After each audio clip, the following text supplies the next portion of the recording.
Mobilisation politique de la diaspora ivoirienne à Paris.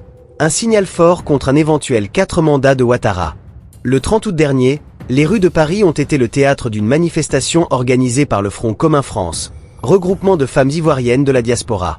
Cette marche pacifique visait à dénoncer l'hypothèse d'un 4e mandat du président Alassane Ouattara lors de l'élection présidentielle prévue en octobre 2025.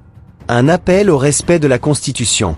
Les manifestantes ont brandi pancartes et banderoles au slogan explicite « Non aux 4 mandats, respectons la Constitution » ou encore « Pour une alternance pacifique ». Pour elles, la question dépasse la simple candidature.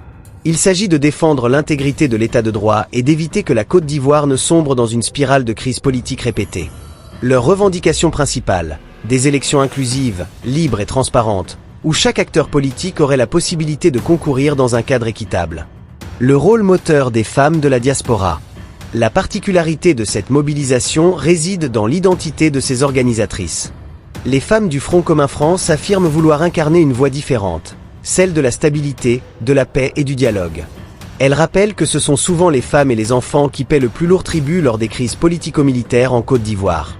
En prenant la parole, elles entendent non seulement interpeller la communauté internationale, mais aussi faire pression sur les décideurs politiques ivoiriens pour qu'ils privilégient la voie du consensus. Une résonance au-delà des frontières. La manifestation parisienne a également valeur symbolique.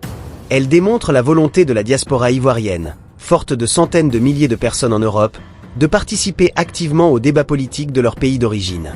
En organisant cette marche à Paris, ville hautement stratégique sur le plan diplomatique, les manifestantes espéraient attirer l'attention des médias internationaux et des autorités françaises, souvent influentes dans les affaires ouest-africaines. Un contexte politique sous tension. Cette mobilisation intervient dans un climat déjà tendu en Côte d'Ivoire. L'annonce de la candidature du président Ouattara pour un 4e mandat reste hypothétique mais suscite de vifs débats.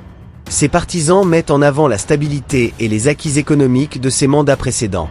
Ses opposants, eux, dénoncent une dérive autoritaire et un risque de remise en cause des équilibres démocratiques du pays.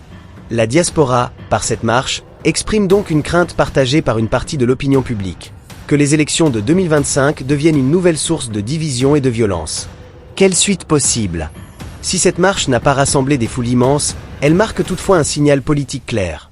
Une partie de la société civile, même à l'étranger, refuse toute modification implicite des règles démocratiques. Les organisatrices promettent de maintenir la pression par d'autres actions symboliques et par des campagnes de sensibilisation, tant auprès des Ivoiriens de l'extérieur que des acteurs politiques locaux.